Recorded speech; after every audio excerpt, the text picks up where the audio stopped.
Shalom. La vie à deux, la vie de couple, entre l'homme et la femme, comment est-ce que cela est vécu? Comment est-ce que cela est entendu par la tradition biblique et par la tradition juive en général? Alors tout d'abord, il y a un point très important qui est que la relation de couple est considérée comme une chose sainte dans la tradition. En effet, la première parole de Dieu adressée aux hommes a été « croissez et multipliez ».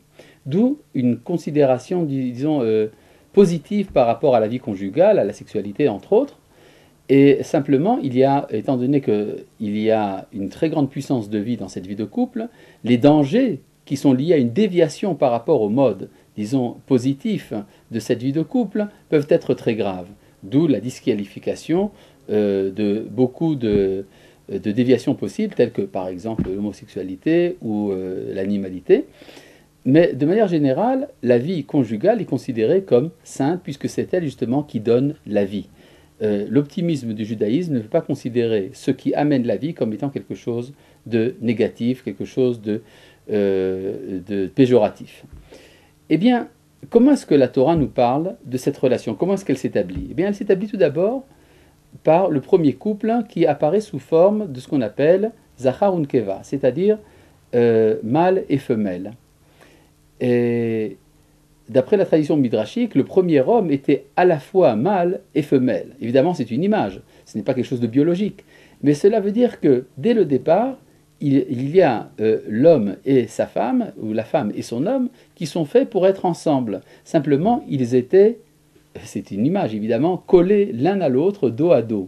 Donc, ce qui leur manquait, c'était le dialogue, la possibilité de se parler directement dans un face-à-face, dans un véritable dialogue. Mais en tout cas, la fonction biologique mâle-femelle existait déjà. Et puis après, vous connaissez tous bien sûr l'histoire de l'homme qui est endormi. Alors, rappelons-nous que du point de vue de la tradition d'Israël, ce n'est pas un masculin qui est endormi, c'est un couple qui est endormi. C'est un seul être humain qui est fait à la fois de mâle et de femelle. Et quand on parle du tsela qui a été enlevé à l'homme, il ne s'agit pas de la côte, comme on traduit d'habitude en français, il s'agit du côté, c'est-à-dire l'homme aurait été séparé en deux.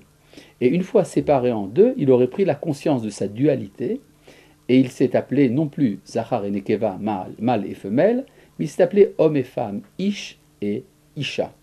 À nouveau, remarquons une particularité extraordinaire de l'hébreu, le mot qui désigne la femme, Isha, et le féminin du mot qui désigne l'homme, ish, ce qui a l'air d'être une banalité et pourtant quelque chose d'exclusif à l'hébreu. Nous n'avons aucune autre langue dans le monde où le féminin de l'homme serait également le féminin grammatical du masculin. Ça veut donc dire que du point de vue de la tradition d'Israël, l'homme et la femme se complètent. Tant qu'il n'y a pas homme et femme, il n'y a pas encore véritablement d'humanité. Et puis, on se rend compte que juste après cette relation homme-femme, intervient le péché. Le péché bien connu, le fruit défendu, et tout ce que cela implique. Et on se demande, mais enfin, comment ça s'est passé? Eh bien, c'est tout simple. C'est parce qu'il n'y avait pas de dialogue entre l'homme et la femme. C'est parce que si l'homme et la femme avaient pu parler entre eux, eh bien, jamais ils ne seraient tombés là où ils sont tombés. Et, si la femme avait dit, oui, mais le serpent m'a dit, eh bien, l'homme aurait répondu, d'accord, on va régler ça entre nous. Et donc, la relation homme-femme est problématique parce qu'elle n'est pas faite de dialogue. En effet, l'homme s'appelait Ish, ce qui veut dire l'homme, et la femme était appelée femme. Or, ce n'est pas un nom propre. On ne peut pas appeler sa femme femme. Ce n'est qu'après le péché, après le début de réparation du péché, que l'homme donne un nom à sa femme et qu'il va l'appeler en hébreu Hava, en français Ève, et que lui va s'appeler maintenant Adam, ou Adam en hébreu, Adam et Ève. Ce qui veut donc dire que du point de vue de la Torah, il y a trois types de relations qui sont superposées dans le couple. Le premier type, c'est ce qu'on appelle mâle et femelle, c'est biologique, c'est commun aux hommes et aux animaux. Il y a un deuxième type qui est la relation intellectuelle, qui s'appelle homme-femme. Et ça, c'est particulier, évidemment, à l'humain. Mais dans la relation intellectuelle en question, on ne connaît l'autre que comme un objet. L'homme connaît sa femme comme un objet femme, et la femme connaît son homme comme un objet homme. Ce n'est qu'au troisième stade qu'il y a une relation de personne à personne, d'une âme à une autre âme, une identité qui s'adresse à une autre identité. C'est à partir de ce moment-là que le mariage est un véritable mariage. Parce qu'effectivement, on peut très bien vivre ensemble pendant des années, même après le mariage, et un jour découvrir qu'il faut également se marier. Alors, on peut dire que les trois relations sont légitimes, mais la plénitude de la relation homme et femme se fait quand il y a les trois niveaux à la fois, biologique, intellectuel et personnel, au niveau de la neshama, au niveau de l'âme. Alors ça, c'est les relations normales. Évidemment, il peut y avoir un hiatus. Imaginez par exemple que lui est déjà arrivé au niveau, disons, ish, c'est-à-dire au niveau homme, mais qu'elle, elle n'en est encore qu'au niveau femelle, elle n'est pas encore au niveau femme. Ou inversement, elle peut être déjà arrivée au niveau neshama, au niveau de l'âme, donc Ève, et lui ne serait encore que mâle ou que homme. En fait, on pourrait, si on fait des recoupements, arriver à 9 types différents de relations, et il est intéressant de fonder une psychologie de couple sur ces 9 schémas possibles. Qu'est-ce que chacun attend de sa relation de couple? Est-ce qu'il attend seulement la relation biologique ou intellectuelle ou de personne à personne? Alors il y a ici toute une entreprise. Cette entreprise peut réussir si elle est bien menée, mais il faut éviter plusieurs erreurs. Tout d'abord, un problème de mathématiques. Souvent, les problèmes dans le couple viennent d'une erreur de calcul. Par exemple, combien font 1 plus 1?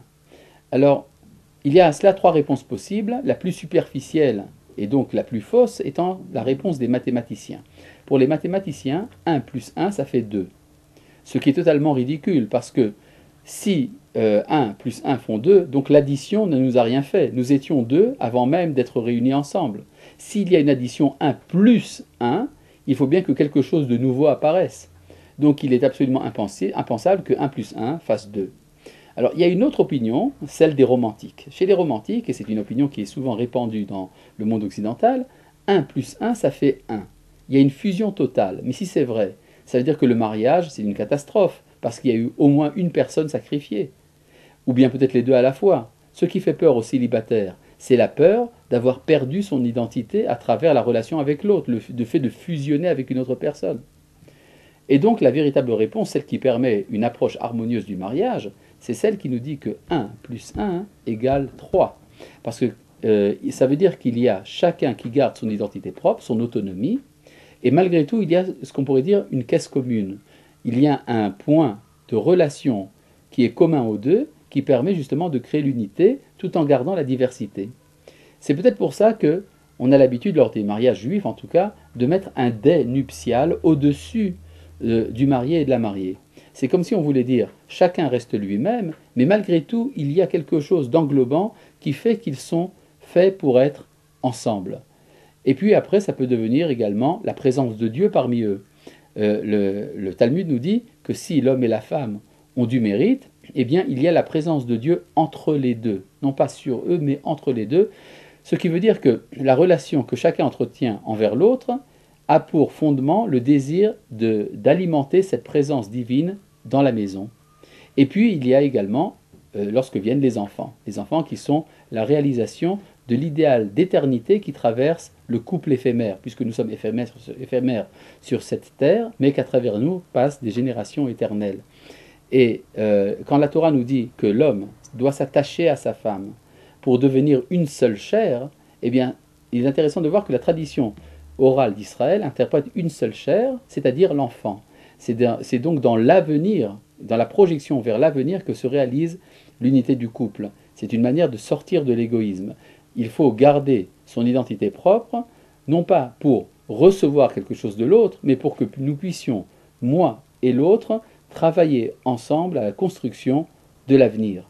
Et c'est ça qui amène, si vous voulez, une sorte d'émanation de vitalité éternelle à travers le couple selon la tradition d'Israël. D'où l'importance du mariage et le refus de la simple copulation par simple consentement. Le mariage appartient à l'établissement d'une étincelle d'éternité dans la vie des hommes. D'où son importance, d'où le projet tellement important de la famille harmonieuse selon la tradition d'Israël. Shalom.